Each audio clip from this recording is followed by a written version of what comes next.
27 તારીખે આપણા રાજકોટ શહેરની અંદર એક કોલેરાનો કેસ આપણો કન્ફર્મ થયેલો હતો.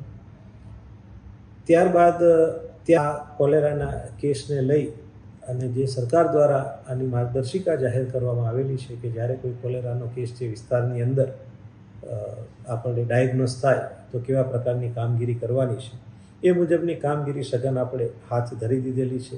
જે વોર્ડની અંદર આ કોલેરાનો કેસ આવેલો છે એના 1 થી 2 કિલોમીટરના વિસ્તારની અંદર સઘન ચકાસણી આપણે ચાલુ કરી દીધેલી છે. ગઈકાલે પણ રાજ્ય સરકારના તજજ્ઞ અધિક નિયામક સાહેબ રાજકોટ શહેરની મુલાકાતે આવેલા હતા. તેઓએ પણ માર્ગદર્શન કરેલું છે અને તે માર્ગદર્શન મુજબ આપણી રાજકોટ મહાનગરપાલિકાની તબીબી ટીમ એ મુજબ કાર્ય કરી રહી છે. હાલ ઝડપથી આ કામગીરી પૂર્ણ થાય એટલા માટે આજે અમે આપણા MOH છે એમને એવું પણ કીધું છે જરૂર જણાય તો બીજા વોર્ડ અથવા વિસ્તારની ટીમો પણ એ વિસ્તારની અંદર ડાયવર્ટ કરી અને જે ઝુંબેશના રૂપમાં આપણે તપાસણીની કામગીરી કરવાની છે એ સત્વરે પૂરી કરીએ.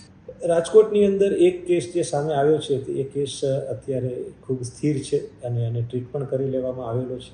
પણ તેમ છતાં પણ બીજા વધારાના કેસ ના થાય, આપણે સૌ જાણે છે એ રીતે કોલેરાની બીમારીમાં મૃત્યુનું પ્રમાણ રહેતું હોય છે.